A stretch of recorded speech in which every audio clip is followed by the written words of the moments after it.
오늘 에베소서 4장 17절부터 24절까지 말씀입니다.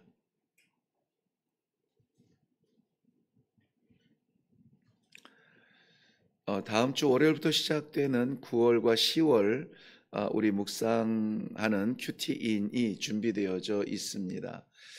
어제 주일에 광고를 해서 본교회 성도들이 좀 먼저 가져가서 많이 남지는 않았는데 필요하시면은 저희가 더 준비해 두도록 하겠습니다. 먼저 가져가시고 언제든지 준비되신 대로 책값을 내시면 될 것 같아요. 우리 함께 한 목소리로 읽습니다. 시작. 그러므로 내가 이것을 말하며 주 안에서 증언하노니 이제부터 너희는 이방인이 그 마음에 허망한 것으로 행함같이 행하지 말라. 그들의 총명이 어두워지고 그들 가운데 있는 무지함과 그들의 마음이 굳어짐으로 말미암아 하나님의 생명에서 떠나 있도다. 그들이 감각 없는 자가 되어 자신을 방탕에 방임하여 모든 더러운 것을 욕심으로 행하되 오직 너희는 그리스도를 그같이 배우지 아니하였느니라.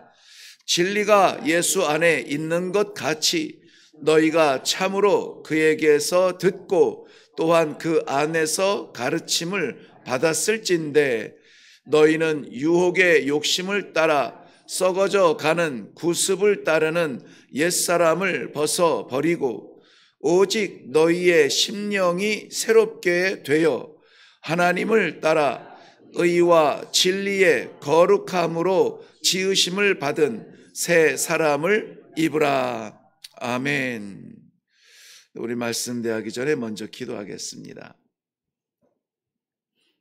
생각하는 것이 아버지의 생각과 일치가 되고 우리가 오늘 거하는 머무는 자리가 아버지의 기쁨의 자리가 되기를 원합니다.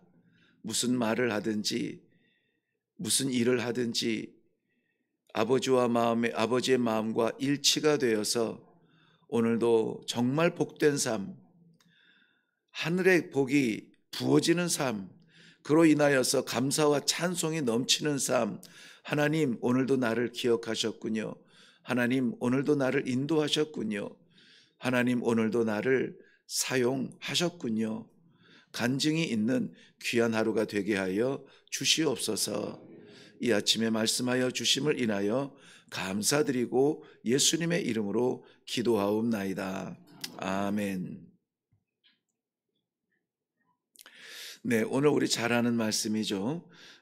마지막 절에 하나님을 따라 의와 진리의 거룩함으로 지으심을 받은 새 사람을 입으라.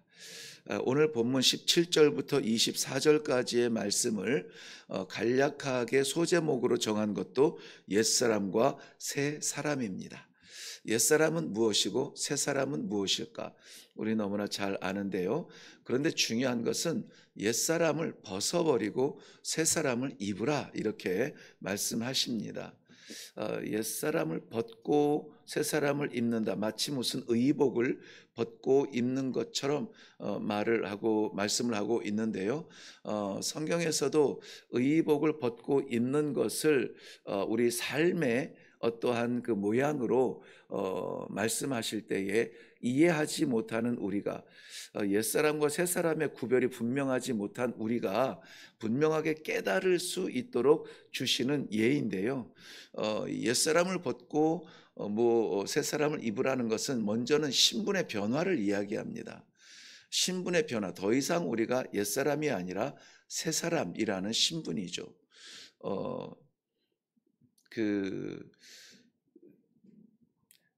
제가 저의 삶을 이야기하면서 이렇게 예로 드는 것을 가끔 저는 좀 이렇게 성도들이 오해할까 염려하는 마음이 있는데요. 그래도 제가 알지 못하는 이야기를 예로 드는 것보다는 제 삶을 예로 드는 것이 좋을 것 같아서요. 제가 선교를 나가기 전에 영국에서 영어 언어를 공부할 시간이 있었습니다.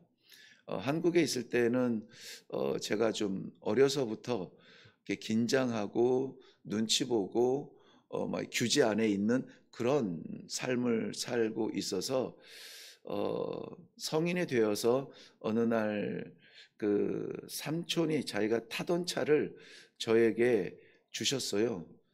이제 신학교 가면 통학하면서 쓰라고 주셨는데 정말 평생 잊지 못하는 그러한 선물이었습니다.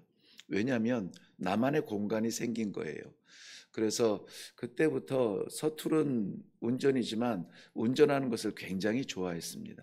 그래서 취미가 뭐냐? 운전. 특기가 뭐냐? 운전. 뭐 이런 운전에 빠져서 이렇게 살았던 때가 있었는데요. 어, 그러니까는 막 고속도로를 쌩쌩 달리는 것보다 저는 그 국도를, 그 호젓한 국도를 이렇게 꼬불꼬불 다니는 것을 좋아했어요. 그런데 그 영어를 공부해야 되니까는 영국이라는 데를 갔습니다. 우리나라는 오른쪽으로 진행하는 운전이에요. 법이 그래요. 그리고 핸들은 운전의 왼쪽에 있고요. 근데 영국은 반대예요. 핸들이, 차를 타면 그 차 오른쪽에 운전석이 있고요. 차가 왼쪽으로 가요.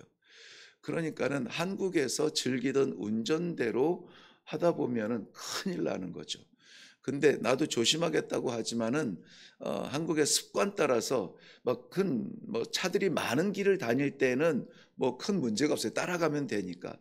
그런데 저희가 영국에서 이제 공부한다고 할 때는 좀 시골 같은 데를 갔거든요. 그러니까 거기에는 뭐 좀 시골의 읍내 정도를 벗어나면은 동네 길에는 차가 별로 없을 때도 많고요. 그래서 습관을 따라서 오른쪽 도로로 나도 모르게 이렇게 들어갔다가 저 맞은편에서 막 빵빵했던 그런, 영국에서는 이 혼 크락션 소리를 거의 듣지 못합니다. 사람들이 그 어르신들 진짜 백발이 막 하얀 운전석에서 딱 내릴 때 보면 지팡이 들고 막 힘들게 이렇게 걸으시는 분들, 이런 할머니들도 운전을 하고 다녀서요. 그러려니 하고 기다리는데 정말 제가 거기에서 크락션 소리를, 나한테 하는 소리를 들어봤어요. 그러니까 한국에서야 하던 그 법질서대로 영국에 가서 아무리 잘 지켜도 소용이 없다는 거예요. 거기에 가면은 거기를 법을 지켜야 되는 것이죠. 예수를 알기 전에 우리가 옛사람으로서는 하고 싶은 대로 다 해도 되는데, 육신의 즐거움과 쾌락을 위해서 우리가 모든 것을 쏟아도 되는데, 새 사람의 신분이 되었을 때는 새 사람의 법질서를 따라야 됩니다. 이것이 좀 법 안 지키면은 당장에 수갑 차는 일이 없고 이래서 좀 자유스러운 거로 생각을 하는데, 이것이 방종이 될 지경까지 가면은 안 돼요.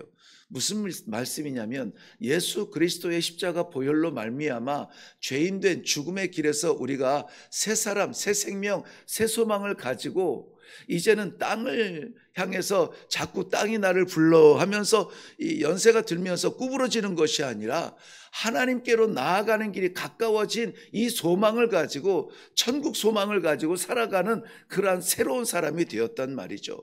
그렇다면 우리는 옛 질서가 아니라 새 질서를 따라가는 거예요. 그래서 옛사람을 벗어버리고 새 사람을 입으라는 것은 먼저는 신분의 변화이면서 두 번째는 삶의 변화예요. 우리 행동의 변화고 우리의 생각의 변화가 일어나야 된다는 것입니다. 그것이 오늘 우리에게 주시는 말씀이에요. 오늘을 살아가는 우리는 대한민국 국민 주권을 가진 아무개가 아니라 하나님의 백성의 주권을 가진 아무개로서 살아가야 되는 새로운 신분, 새로운 삶의 질서가 오늘 우리의 길이 될 수 있기를 바랍니다. 우리가 잘 아는 대로 고린도후서 5장 17절 말씀에도 누구든지 그리스도 안에 있으면은 어때요? 어떻게 됐다고요? 누구든지 그리스도 안에 있으면 새 것이 되었다 그랬잖아요. 옛 것을 벗어버리고 새 것이 되어야 된다는 것을 성경이 말해주고 있지 않습니까? 우리는 성경은 하나님의 약속으로 믿고 하나님의 말씀으로 따르고 있어요. 이전 것이 지나갔고 옛 것이 끝났고 죽음을 향하여 달려가던 우리의 삶이 다 지나갔고 이제는 새 것이 되었다고요. 새 것이. 근데 새 것처럼 살아야죠. 네. 지금 제가 한국에 와서 그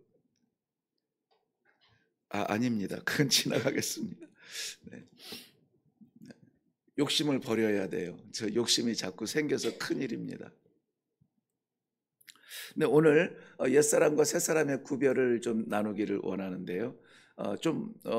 말씀 나누기 전에 부끄러운 부분이 생각이 나서 좀 두렵기도 합니다. 성경에서는 옛사람과 새사람, 옛사람을 이방인처럼 이방인과 같이 그렇게 표현을 했습니다. 그리고 계속 상관없는 것처럼 그들의 생각은, 그들의 행동은, 그래서 멀리 있는 이렇게 제3자처럼 이야기해요. 근데 새 사람은 이야기할 때 뭐라고 얘기하시냐면은 너희는 이렇게 말해요. 너희는 마치 나를 바라보며 상대하시는 것처럼. 그러니까 우리가 오늘도 누구를 상대하며 살아가는지를 보면은 내가 여전히 옛사람의 행동 반경에서 벗어나지 못하고 있는가? 아니면 새 사람이 되어서 나를 새롭게 하신 새 창조주 하나님을 바라보고 있는가 하는 것을 먼저 생각할 수가 있습니다. 조심해야 될 것 먼저 둘러볼게요. 오늘도 먼저 옛사람 이방인의 삶을 먼저 많이 이야기해 주고 있어요. 성경에서 많이 우리에게 분명하게 새 사람이라고 하는 신문을 주셨음에도 불구하고 옛사람의 습관들을 이렇게 많이 지적하는 것은 우리의 삶 가운데 여전히 많은 부분 벗어나지 못하는 것이 있지 않은가 하는 것을 고민하게 됩니다. 먼저 간단하게 세 가지로 줄여보면은 이방인이 살아가는 그 삶은 어떤 삶이냐? 마음이 허망하다라는 것이죠. 마음에 허망한 것을 따라간다라는 것입니다. 헛된 것을 붙잡고 살아가며 사라질 것을 즐겨하며 잠시 있다가 없어지는 것, 세상의 것, 이 물질, 쾌락, 명예 이런 것들을 쫓아다니며 목적을 삼고 살고 있지는 않은가 하는 것입니다. 전도서 1장 2절은 우리가 잘 아는 대로 세상에 그 누구보다 이 모든 것들, 물질, 명예, 인기 이런 것들 다 누구보다 많이 누렸던 사람이 이야기하는 것을 이렇게 기록하고 정리했습니다. 헛되고 헛되니 모든 것이 헛되다고 이야기하고 있습니다. 많은 것을 누려본 그 길을 우리가 헛된 길이라고 하는데 따라가고 있지는 않은가 하는 두려움이 있습니다. 이방인들은 왜 이러한 자기 마음에 허망한 것을 따라 살 수밖에 없을까? 총명이 사라졌다. 밝은 빛이 사라졌다. 무엇을 따라가야 될지 알지 못하는 길을 잃어버린 사람 같은 거예요. 하나님을 떠난 사람들이 가장 먼저 잃어버리는 것은 지혜입니다. 무엇을 위해 살지, 어디로 가야 될지 이것을 고민하며 배회하며 방황하다가 끝나는 인생이에요. 그런데 하나님의 백성들은 분명히 나아가야 될 길이 선명하게 보입니다. 말씀에 빛이 있습니다. 그 길 따라서 내 발을 디디기만 하면 되는 거예요. 그것을 우리는 순종이라고 말을 하고 있습니다. 로마서 1장 21절 말씀에서는 하나님을 알되 하나님을 영화롭게 하지도 아니하며 감사하지도 아니하고 오히려 그 생각이 허망하여지며 미련한 마음이 어두워졌도다라고 말해요. 말씀을 떠난 사람은 똑똑하고 지혜롭고 경험 많고 많은 것을 아는 것 같지만 사실은 어두움 속에 있는 거예요. 오늘 우리들에게는 이 아침에 주시는 말씀에 분명한 진리의 길이 열릴 수 있기를 바랍니다. 빛이 없어지면 어떻게 됩니까? 감각으로 살아가야 되는데요. 오늘 이 이방인들의 삶 가운데 정말 두렵고 떨리는 것은 무엇이냐면은 감각이 무뎌졌다는 거예요. 무슨 말씀이에요? 더러운 것을 더러운 줄 모르겠다는 거죠. 차갑고 뜨거운 것을 구별하지 못합니다. 잡아야 될 것과 버려야 될 것을 알지 못합니다. 여전히 옛날 하나님을 알지 못하던 시절에 붙잡고 즐거워하며 재밌게 살아가던 그것이 내 손에 있음에도 불구하고 하나님을 만난 새로운 사람의 손에도 여전히 있다는 것이죠. 충격적이게도 많은 우리 성도들이 살아가는 삶이 세상의 사람들의 꿈과 다르지 않다는 것이죠. 두려운 말씀이에요. 왜 이렇게 비교를 했을까요? 상관없는 삶이 아니라 우리 가운데에, 우리의 삶 가운데 그런 모습이 있거든. 버려라 하는 거예요. 버려라. 더러운 것을 더러운 것으로 알고 가지 말아야 될 것을 가지 말아야 될 것으로 깨닫고 먹지 말아야 될 것을 먹지 말아야 될 것에 대하여서는 내가 굶어 죽을지언정 입에 담지 않겠다라는 결단들이 있어야 된다는 것이에요. 왜? 그거는 옛사람, 죽은 사람, 이전의 사람, 그리스도 없을 때의 사람의 삶의 모습이었다는 것입니다. 오늘 그러나 하나님께서 너무나 은혜의 말씀을 저희들에게 주시고 감동의 말씀을 주시는데요. 너희는 이렇게 말씀하세요.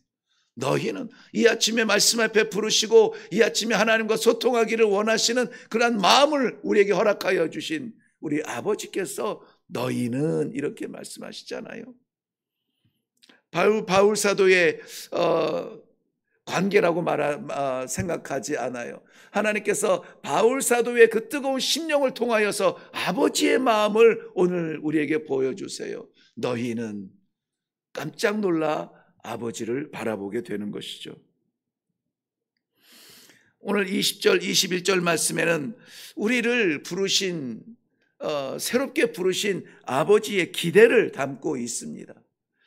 20절 말씀 보면 오직 너희는 그리스도를 그같이 배우지 아니하였느니라. 너희는 앞에 무슨 말씀이 있죠? 오직이라는 말씀이 있죠. 오직. 이제는 우리가 이러한 오직이라는 말씀을 볼 때에 눈이 번쩍 뜨이죠. 다른 것 없네? 이렇게 가야 되네? 얼마나 감사합니까? 선택의 여지가 많은 것이 복이 아니라 우리처럼 이 결정장애 있고 때로는 잘못된 것을 결정하는 우리 같은 사람들에게는 그저 유일하고 확실하고 분명하고 빛처럼 번쩍이는 그런 말씀의 길이 주어질 때에는 그 길 따라가면 돼요. 세상 것은 잃어버릴 수 있죠. 하늘의 것을 얻는다니까요. 세상에서는 잊혀질 수 있죠. 하나님이 기억하신다고요. 그러므로 오늘 여기에서 오직 너희는 이라고 말할 때에 우리의 눈이 번쩍 열리는 축복이 있기를 바랍니다. 오직 너희는 그리스도를 그같이 배우지 아니하였느냐. 그리스도를 배운다는 말씀이 있어요. 배운다는 것은 지식으로 오늘 에베소서 4장 17절부터 말씀이네 이런 것들을 배우는 것이 아니라 그리스도의 관계 속에서 그의 모습을 닮아가기 위하여 보인다는 거예요. 누가 보입니까? 그리스도가 보인다는 것이죠.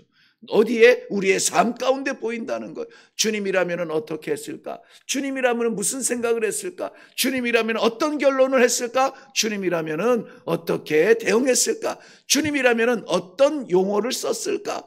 하는 것이 우리의 호흡처럼 달라붙어 있을 때 우리는 비로소 주님을 배워가는 것이고 닮아가는 것이고 동행하는 것이 될 것입니다. 이거 저절로 물론 성령께서 강력하게 역사하여 주셔서 어머나 내가 이런 말을 할 줄 아네? 하고 깜짝 놀랄 만큼 내 자신이 변할 수 있어요. 내가 이런 생각을 했네? 내가 잡으려고 했던 이것을 베푸는 사람이 되었네? 이럴 수도 있지만요. 저는 성도의 길은 우리 그 예수님께서 골고다 십자가의 그 길을 직접 그 어깨에 짊어지고 한 발 한 발 나아가셨던 것처럼 순종으로 나아가셨던 것처럼 성도들의 삶도 의지적으로 결단하며 한 발 한 시간 한 곳 향하여 나아가야 되는 그러한 의지, 결단, 순종이 필요하다고 보는데요. 먼저는 우리 주님의 소리에 예민해야 됩니다. 그의 음성을 듣고 그의 소리를 들었다라는 것입니다. 복음을 통해서 주의 음성을 듣고 말씀을 통해서 주의 뜻을 듣고 어떻게 사는 것이 좋은 것인지 우리는 듣고 있습니다. 힘들고 괴로울 때에 찾아가던 사람이 달라져야 돼요. 구하는 것이 달라져야 됩니다. 괴롭고 힘들 때에 당장에 급한 것이 무엇인지 알아야 돼요. 우리 주님께서는 마태복음 11장 28절 말씀에는 수고하고 무거운 짐진 자들아 누구 오라고요? 다 내게로 오라 그랬어요. 다 내게로 오라. 다 내게로. 우리 성도들의 세월과 직분에 따라서 뭐 좀 거룩해 보이고 성숙해 보이고 이런 것이 아니에요. 다 내게로 오라. 예수 그리스도에 대하여서 들은 바 되고 본 바 되고 만진 바 된 모든 사람들이 다 내게로 오라. 내가 너희를 쉬게 하리라. 쉬게 하리라. 세상이 주는 쉼은 아니에요. 하나님께서 주시는 그 쉼은 세상이 빼앗을 수 없는 쉼입니다. 오늘도 어려운 일, 고민에 또한 숙제들, 인생의 숙제에 끌어안고 있다면 어디로 가야 합니까? 누구에게 가야 합니까? 주님 앞에 기도 가운데 나아가서 아버지 또 왔습니다. 아버지 또 짊어졌습니다. 우리 주님과 상대할 수 있는 귀한 기도의 시간이 되기를 바랍니다. 예수님의 길을 배워요. 내가 곧 길이요 진리요 생명이라는 것은 예수님의 본질을 이야기하지만은 그 길을 따라가는 그 손을 잡은 사람들이 그 길을 걷는다는 것이에요. 생명을 원합니까? 내가 생명이라는 주의 손을 잡으셔야 됩니다. 길을 잃어버렸습니까? 내가 곧 길이라고 하는 주와 함께 동행할 수 있도록 결단하며 기도하는 이 아침이 되기를 바랍니다. 우리 주님께서 오늘도 말씀하여 주시는 대로 순종하여 우리의 심령이 새로워지고 더러운 것을 더러운 것으로 알고 버릴 것을 버릴 것으로 알아서 우리 하나님께서 택하신 바 되는 귀한 백성들이 되어서 오늘 하루도 주의 기쁨이 되는 새로운 삶을 살기를 주님의 이름으로 축원합니다. 기도하겠습니다. 버렸던 이전의 삶을 내려놓게 하시고 오늘도 우리의 삶을 기대하시는 아버지의 눈을 마주보며 바라보며 아버지 어떻게 할까요? 어디로 갈까요? 무엇을 할까요? 우리 아버지께서 그 형상대로 지으신 완전히 새로워진 새 창조를 입은 주의 성도들의 삶이 되게 하여 주시옵소서. 날씨는 더울지라도 우리 아버지의 마음을 시원하게 드리는 성도의 삶이 되게 하여 주시옵소서. 경제는 어려울지라도 하늘 창고 활짝 열린 사람처럼 담대하게 살아가게 하여 주시옵소서. 세상 경제 질서가 아니라 우리 하나님의 아버지의 창조의 질서에 살아가는 성도들이 되게 하여 주시옵소서. 벗어버리지 못하고 끊어버리지 못하고 잘라버리지 못한 모든 것들이 악한 습관들이 다 잘라지는 결단이 있게 하여 주시옵시고 순종의 선한 삶을 살아드림으로 말미암아 우리 하나님 아버지 앞에 기쁨이 되는 귀한 성도들의 하루가 되도록 축복하여 주시옵소서. 우리 하나님께서 베푸신 이 귀한 생명 말씀 나만 알 수 없어서 아버지 하나님 이 말씀 알지 못하고 죽어져가는 아버지 영혼들을 위해서 선교적인 마음으로 하나님 아버지 앞에 올려드리는 귀한 예물들 감사의 예물들 우리 하나님께서 받아주셔서 감사가 넘치게 하시고 복음을 증거하며 새로운 생명들이 살아나는 일에 쓰임받는 우리 선교적 삶이 될 수 있도록 축복하여 주시옵소서. 감사드리오며 예수님 이름으로 기도하옵나이다. 아멘. 아멘. 도저히 내가 생각하지 못했던 새로운 생각은 뭘까요? 우리 아침에 기도할 때에 나를 새롭게 하시니 감사합니다. 새롭게 하시니 감사합니다. 우리 주님께서 나를 새롭게 새 창조로 사시기 위하여서 짊어지신 그 십자가 오늘도 붙들고 나아가려고 합니다. 이전에 좋았던 것, 이전에 따라갔던 것, 이전에 행복했던 것 이런 것들이 하찮게 여겨질 수 있도록 내 심령을 다스려 주시옵소서. 우리 하나님 아버지 기뻐하시는 현장을 위하여서는 기꺼이 달려가게 하시고 우리 하나님 아버지 기뻐하시는 일을 위하여서는 내 마지막 노력 최선을 다하여서 마지막 순간까지 충성 다할 수 있도록 하나님 사용하여 주시옵소서. 옛것을 버리고 새것을 살아가는 귀한 성도의 삶이 무엇인지를 오늘 좀 맛 좀 볼 수 있도록 하나님 도와 주시옵소서. 우리 다 같이 기도할 때에 먼저 말씀에 의지하여서 새로운 사람의 소망으로 기도하시고 그리고 가정을 위해서 기도하시고 나라를 위해서 기도하시고 특별히 선교지를 위해서 기도하실 때에 오늘은 선교사님들을 위하여서 한번 좀 기도하면 좋겠습니다. 그 마음에 허락하신 이 복음을 위하여 생명 바치겠다던 그 초심이 오늘의 마음이 되게 하여 주시옵소서. 우리 다 같이 기도하며 내려가겠습니다. 기도합니다.